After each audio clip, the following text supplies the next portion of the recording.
Esse é um sentimento bastante comum hoje pelo caso do cão Orelha, torturado e violentado brutalmente, assassinado por 4 adolescentes da elite de Santa Catarina.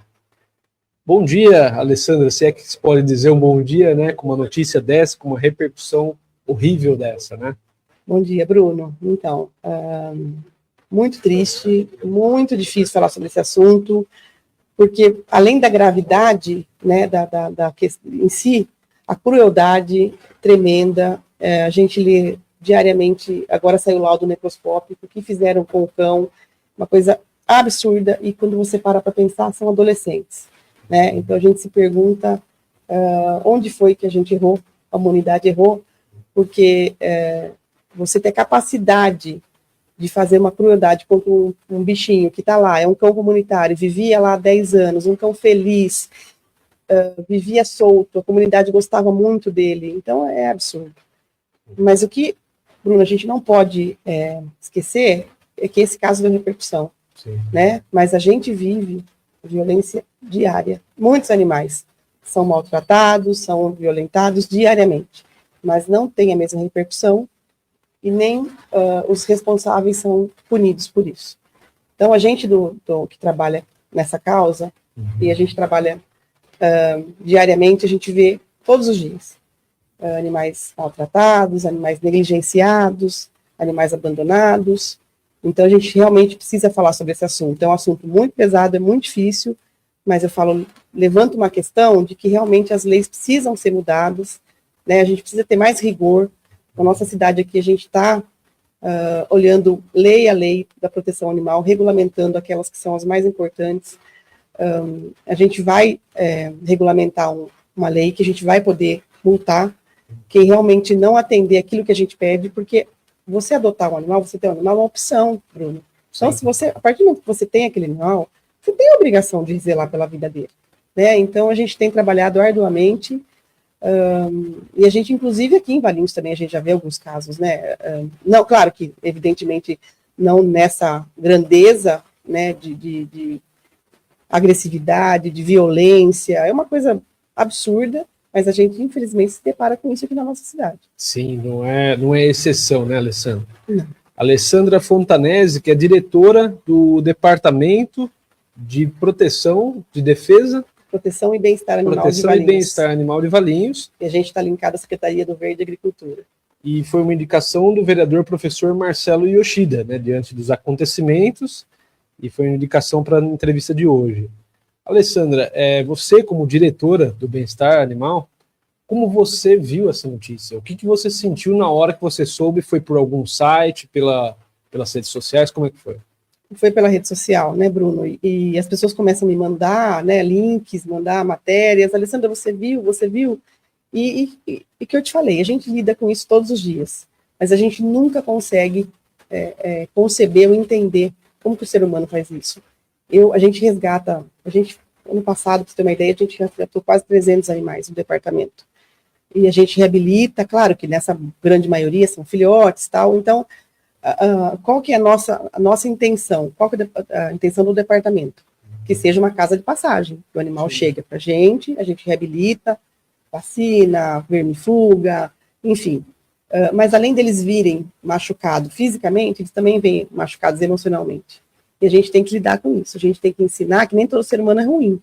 Então a gente ensina. E o animal é tão inocente, Bruno, que eles esquecem tudo que eles passaram, muito rapidamente. E assim, o animal chega pra gente hoje, amanhã ele já tá abanando um rabinho pra gente, já tá feliz de ouvir a voz da gente, enfim. Então é um trabalho muito bonito, mas também muito pesado emocionalmente, porque a gente lida com sofrimento, né? Mas nesse caso do Orelha em específico, tanto é que repercutiu, né, mundialmente, a extrema violência, né? O animal não estava fazendo nada, o animal estava ali, é o que eu falo, né? A gente tem a lei do animal comunitário aqui em Valinhos, é uma lei que eu defendo muito, porque é uma lei muito bacana, é uma lei que dá gatilhos para o animal viver em sociedade enquanto ele não tem uma família. Então, o animal comunitário é assim, a comunidade aceita ele ali, existe um mantenedor, o que a prefeitura oferece? Castração, vacina, consulta veterinária, ele vive naquele local. Claro que tem uma casinha, e os moradores, em geral, conhecem esses animais. Como os nossos bairros de Valinhos são bairros teoricamente pequenos, então onde tem, todo mundo conhece. E a gente tem casos aqui em Valinhos de animais comunitários que deram super certo. Então eu defendo muito.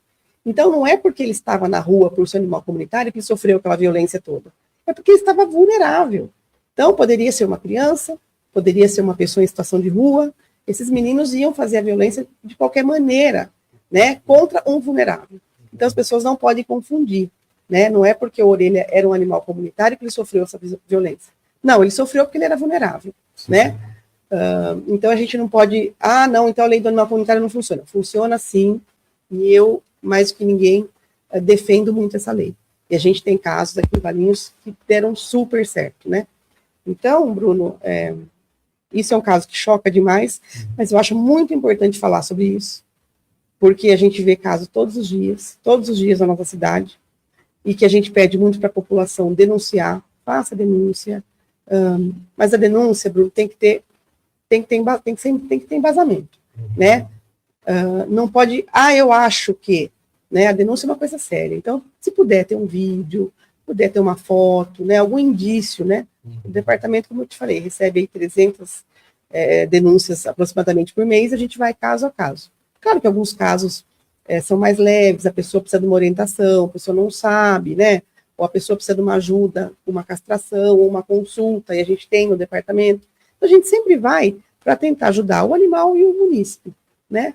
A partir do momento que a gente não consegue ter esse bom senso aí, a gente vai partir para outras esferas. E é o que nós estamos fazendo. Nós estamos lutando muito para isso, né? A gente quer que as pessoas tenham consciência de que a partir do momento que tem esse animal, vai ter que cuidar direitinho. Afinal de contas, é uma escolha, né? Essa é a motivação do trabalho de vocês, que possa abrir essa consciência. Né? Sim.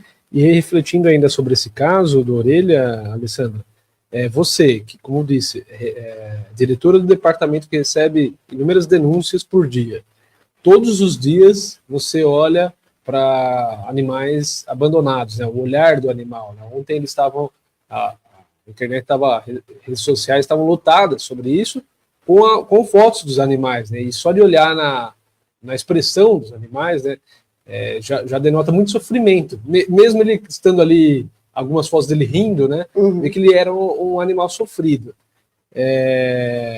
O que você acha que leva as pessoas a fazerem isso, né? No caso, foram adolescentes, muito ricos, filhos de milionários. E o que fazer? Como você acha que seria possível coibir ou punir ações como essa? Mas, primeiramente, por que você acha que elas acontecem? Bruno, a gente tem uma teoria que chama teoria do elo, que indica o seguinte: onde tem maus tratos contra animais, fatalmente vai ter maus tratos contra criança, contra mulher, contra idoso e contra qualquer outro grupo em situação de vulnerabilidade. Então, isso é estudo, né?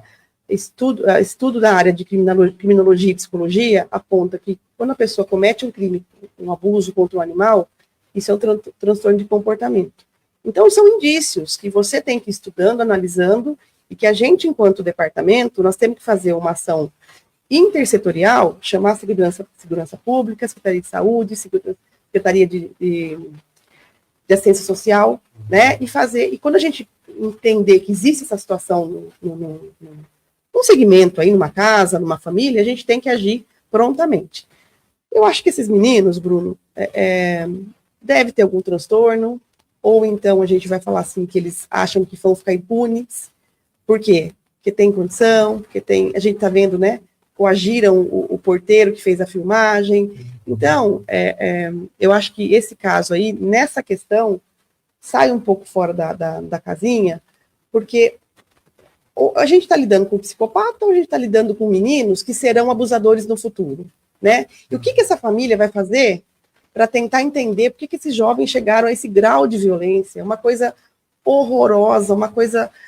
não dá para falar. Você lê, eu falo para você lê o laudo necroscópico, a gente chora só de ler aquilo. Imagina a brutalidade, para quê? Né? Um animalzinho tão feliz que estava ali vivendo, o animal não partiu para cima deles, que eu falo, às vezes você está numa situação que você tem que se defender, é uma coisa, mas não foi o caso, né?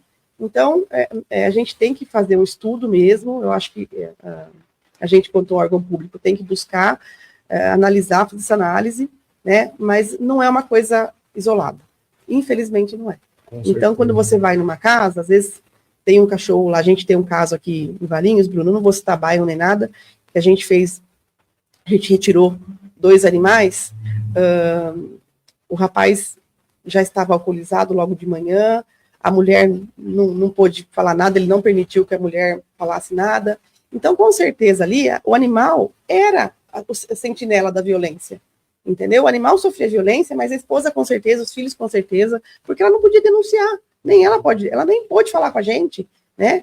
E esse caso é um caso emblemático, essa cachorrinha está lá comigo no departamento, ela chegou para a gente num estado físico, uma cachorrinha de 6 quilos, inexplicável também, com fratura de costela consolidada, com a patinha de trás dela, ela não tinha mais mobilidade, ela ficou tanto tempo acuada num espacinho pequeno, que ela não tinha mobilidade, né, que definhou a patinha dela. Extrema magreza, enfim. E o psicológico dela, totalmente abalado, todo mundo chegava perto, ela queria morder, ela está com a gente tem uns 3 meses, esse processo está correndo na justiça, inclusive o cidadão foi preso, né, infelizmente não ficou preso por muito tempo, mas eu acho assim, já mostra que a intenção, né, de ter esse ato, de levar para a delegacia e ele responder um processo, se ele tiver outros, vai agravando a vida dele, vai causando problemas na vida dele. E eu acho que é por aí. E essa cachorrinha está lá com a gente, ela está descobrindo agora o que é ser feliz, o que é abanar o rabinho, o que é confiar no ser humano. Então a gente tem casos aqui na nossa cidade, sabe? No nosso caso de abandono de filhote, como que a pessoa abandona filhote, né? Como que a pessoa atropela um animal e deixa. E eu vejo muito, Bruno, negligência dentro dos lares.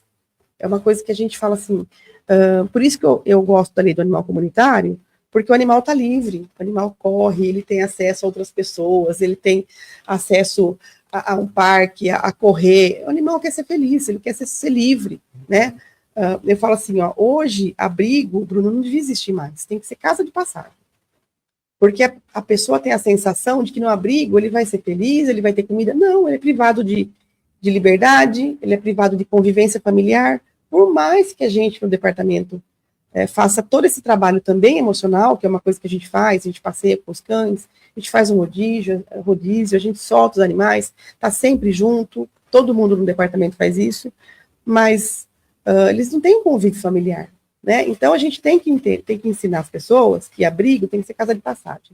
Então, assim, e os animais têm direito a ser um animal comunitário, se a comunidade aceita aquele animal ali, ele vai poder conviver, ele vai poder viver ali, né? Essa coisa de não, tem que levar para o abrigo. Não, o abrigo vira uma prisão, ele não cometeu crime nenhum para estar ali. É uma coisa que eu combato muito. E no nosso departamento a gente faz esse trabalho, como eu falei, a gente resgatou 300 animais praticamente no ano passado, a rotatividade é muito grande, né? A gente faz muito evento de adoção, enfim, a gente faz muita divulgação, a gente recebe muita visita no departamento. Nosso departamento está de portas abertas, para todo mundo ver a nossa realidade. Sim. A gente não tem nada para esconder.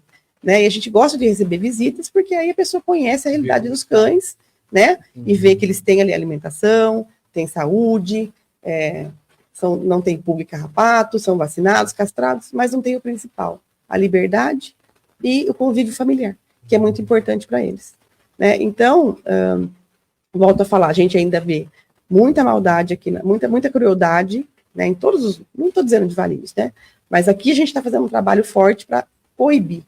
Entendeu? Então a gente quer que as pessoas tenham essa consciência. Se quer ter animal, vai ter e vai cuidar, porque ter animal é opção. Sim. Né? O trabalho de coibir, Alessandra, é essencial, é o mínimo que precisa ter, leis, né, punições. Entre elas a gente falou que possível, estão sujeitas a autuações, né, os maus tratos. Porém, é só o início, porque pegando esse próprio caso do Orelha como exemplo, a autuação ali, multa não seria nada para eles, né? Porque diz que é uma pessoal que é dos mais ricas de Santa Catarina, ali de Florianópolis, ou seja, tem condições de pagar e normalmente as pessoas não pagam. Sim. Né? São apoiadores, incentivadores de sonegação, inclusive. E então, o que fazer nessas condições? Ô Bruno, eu acho que esse caso é um caso que eu espero que seja um divisor de águas, justamente por isso, né? A gente não quer que a morte do Orelha passe em vão, né, que seja esquecido. Então, está tendo muita pressão em cima desse caso, e eu acredito, sim, que vão sofrer sanções, seja elas quaisquer que sejam, né? Como você falou, pagar uma multa, para eles é indiferente, né, pagar uma multa. Mas vai fazer um trabalho social, vai trabalhar no abrigo, vai catar cocô, entendeu? Tem que fazer, tem que existir alguma coisa, e eu acredito seriamente que vai ser um divisor de águas a morte do Orelha, não vai ficar em vão. É isso que eu espero. Aqui no nosso município, como eu te falei, a gente tem as nossas leis, temos várias leis municipais, que a gente está estudando uma a uma, a gente está regulamentando uma a uma, e agora o nosso próximo decreto vai ser do artigo 64 do Código de Posturas, que nós vamos poder autuar o cidadão. Então, assim, vai ser uma coisa inédita no município, é claro que a gente não quer fazer isso à torta direito, não é isso, mas a gente vai ter que uma hora falar, olha, cidadão, ou você faz aquilo que está na lei, ou você vai ser punido, né? Quando a gente vai nos locais, Bruno, a gente vai muito no trabalho de conscientização. Então, a gente vai de casa a casa, conversa com os tutores, tenta entender a situação, né? Enfim. Mas alguns casos passam do limite. E esses casos que a gente quer realmente coibir e não quer que tenha mais, né? Então, a gente tenta sempre na conversa, porque eu nunca acredito, Bruno, que a pessoa tem um animal para judiar, para fazer sofrer. Mas, infelizmente, acontece isso, né? E é isso. O dia que eu não me indignar mais com maus tratos, Bruno, eu estou na profissão errada. Certo. Então, enquanto eu fico indignada com isso, eu vou batalhar, eu vou lutar por isso na nossa cidade. Esse caso da Orelha também eu estou repercutindo muito, estou lendo muita coisa, para a gente ver se a gente consegue também ajudar nesse sentido, nesse quesito. Mas o nosso município, eu te garanto que as coisas estão mudando para melhor, a gente vai ver muita melhoria. Eu preciso muito da ajuda da população, na questão das denúncias que estejam embasadas realmente, né? Preciso do quê? De adotantes. Qual que é o meu problema hoje? Problema não. Qual que é a minha questão no departamento? As pessoas falam assim, nossa, vocês não recolheram aquele cachorro que está na rua? Eu não tenho espaço físico, Bruno. Eu tenho que ter um espaço adequado para cada um ali. E o que eu preciso? Os meus cães são saudáveis, preciso de adotantes. A partir do momento que eu consiga fazer girar o departamento, como a gente gira com o filhote, eu consigo acolher outros e outros que estejam precisando. Né? A gente não queria que tivesse cachorro na rua, obviamente, né? Mas estar na rua não quer dizer que está abandonado. Então a gente procura entender se esse cachorro não é semi-domiciliado. Existem as famosas voltinhas, que a gente também tenta coibir, que não é legal. Cachorro na rua pode correr risco de atropelamento, envenenamento, para atacar uma outra pessoa, um outro animal. Um gatinho na rua sofre vários riscos, né, à saúde, porque justamente é atropelado, é envenenado, leva um chute, alguma coisa assim. Então a gente tenta conscientizar a população com relação a isso. Não deixe seu pet na rua, tal. E a gente tem muito isso aqui em Valinhos, animais semi-domiciliados. A pessoa solta de manhã, o cachorrinho vai dar uma voltinha, numa dessa é atropelado, numa dessa não volta mais. Então a gente precisa que a população também indique, gente, olha, Alessandra, aquele cachorro ali, que fica na rua todo dia, ele é do fulano de tal. A gente vai lá, né, e fala assim, colega, olha, não deixa seu animalzinho na rua, mas ele gosta de dar uma volta, não pode. E a gente às vezes tem êxito nessa orientação. A gente também faz trabalho nas escolas, a gente faz trabalho de palestra, e é muito legal, Bruno, porque eu falo assim, o futuro do nosso país é a educação e começar pelas crianças. Exato. Eu vou nas escolas, assim, eu amo falar com as crianças, porque elas contam tudo, elas falam, como eu faço isso há muitos anos, né, antigamente as crianças não sabiam o que era castração. Hoje as crianças falam, não, tia, meu cachorro é castrado, meu gato é castrado, tia, eu castrei naquele ônibus que estava trabalhando, tia, e tal. E falam também, olha, tia, meu pai deixou o cachorro amarrado, olha, meu pai, então é muito legal, e é assim, é a base, Bruno. Sim. E esses meninos fatalmente não foram educados, esses meninos que fizeram isso fatalmente acham que vão ficar impunes, e eu tenho certeza que não vão ficar. E alguma coisa vai ter que ser feita, e eu acho que nesse momento é a hora de agir, sabe? O Senado agir, a política agir, ter alguma responsabilização aí severa, porque é um caso, a gente dá vontade até de chorar só de lembrar, né? Sim. De lembrar de tudo que esse cachorrinho passou. Mas com certeza, tomara que haja providências, né, cabíveis, é o mínimo. Alessandra, quero agradecer pela sua presença, né, na última hora, a sua disponibilidade, mas a gente precisava falar sobre isso. E encerrar, que vem a Revista da Manhã, falando uma frase, né, enquanto o homem pensa que os animais não sentem, os animais vão sentir que o homem não pensa. Perfeito. É uma frase legal que eu vi ontem. E só para a gente marcar bem, sábado, né, tem a... Sábado a gente está no evento de adoção, ali no Paço, na Feira do Agricultor. Todo sábado a gente está lá, Bruno. A gente está com bastante filhote para doar. Então a gente faz esse trabalho aí e de conscientização também, né? Para adotar com a gente é bem criterioso também, a gente faz uma entrevista, conversa, a pessoa assina um termo e a gente faz o acompanhamento. Se não, Bruno, a gente vai enxugar gelo, não é isso que a gente quer. Tem que ter conscientização. Isso, perfeito. Obrigado. Obrigada, Bruno. Bruno. Imagina.